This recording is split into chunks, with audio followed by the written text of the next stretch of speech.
If you thought one Terminator was bad enough, imagine you had to deal with two at the exact same time. However, one of them is programmed to protect you.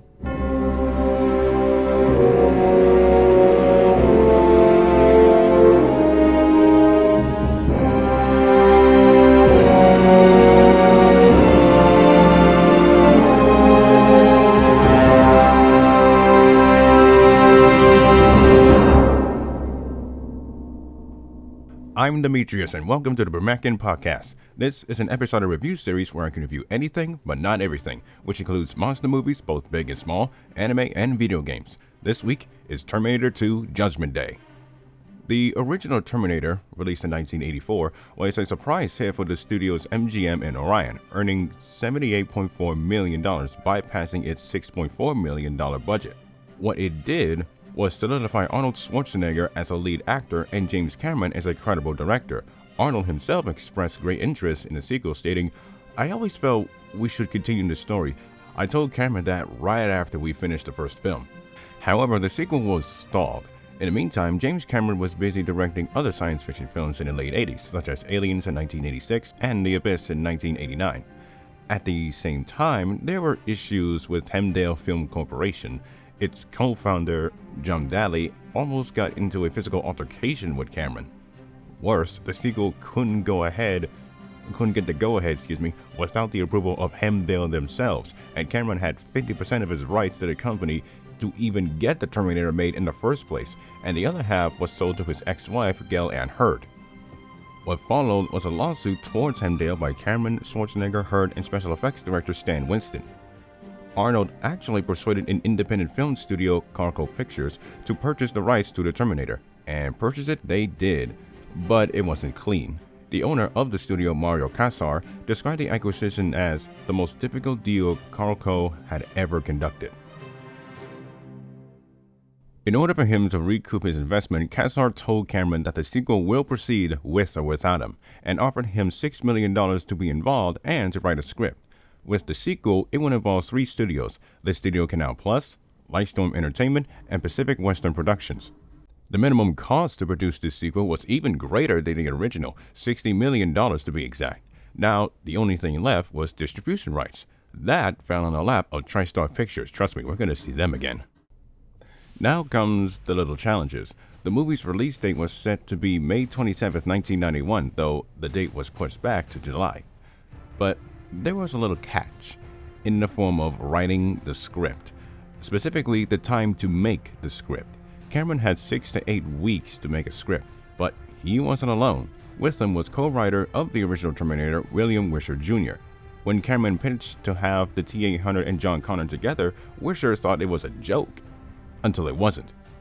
Cameron really diverted from the science fiction slasher theme of the original and focused on the on-screen relationship and bond between the three leads, that being Sarah, John, and the T-800. Wisher believed that two Terminators fighting each other would be boring, but little did he know, there is a twist. Instead of both being made by machines, one of them would be made out of liquid metal. How about that? And that would be handled in post-production. Speaking of effects, Stan Winston was brought on again with his own effects studio. And as far as music goes, Brad Fiedel was brought back as well to score the film. And the end result was Terminator 2 Judgment Day, released nationwide on July 3rd, 1991. And it did mega gangbusters, earning $519 to $520.9 million at the box office overall. And here is its plot synopsis according to Google. Omega? In this sequel set 11 years after the Terminator, young John Connor, the key to civilization's victory over a future robot uprising, is the target of the shape-shifting T-1000, a Terminator sent from the future to kill him. Another Terminator, the revamped T-800, has been sent back to protect the boy. As John and his mother, Sarah, go on the run with the T-800, the boy forms an unexpected bond with the robot.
minor problems with the original are fixed in the sequel tenfold. My goodness, this is a massive improvement over the original. The story here has the same beats as the original, but the difference here is that unlike other sequels and other franchises, the stakes here are much bigger than ever. And the big thing that I noticed is that it expands on what happened after 1984. Plus, the minor complaint in the original that the future was shown way too much, here you only see it once. And I swear to God, there is one particular scene that scared the absolute shit out of me when I was younger. Only two characters from the original return here, and my, have they come a long way. They are fantastic. Linda Hamilton nails it as Sarah Connor once again. From a scared young adult not knowing what to do in a situation like something trying to kill her, to a fuck-off approaching woman who isn't taking any chances. But even Sarah herself has limits, even as a mother. I gotta be honest, I thought young John Connor was going to be annoying as shit, but no, he isn't. And this isn't your typical early 90s kid you see in movies where he or she is fucking annoying. He reacts how a kid should react if something is killing him or protecting him. And even he in one scene has to be the adult, even to his mother.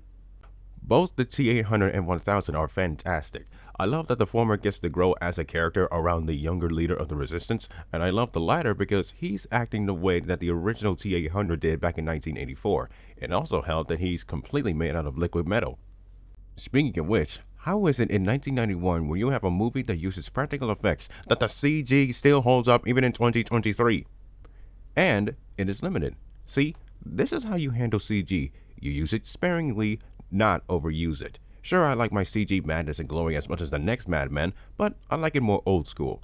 Thankfully, the practical effects are much improved from the original.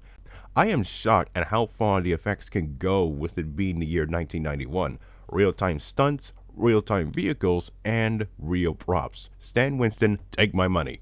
Lastly, the music is a joy to listen to. The opening is chilling, threatening, and emotional all at once. The rest, I cannot think at the top of my head. It's all great.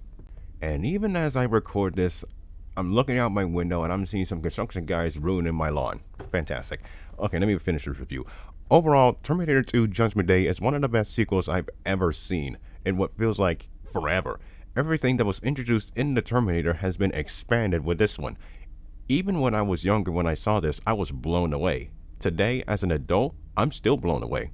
If I was born before 1991, I would have seen this more than once, and that is a good thing.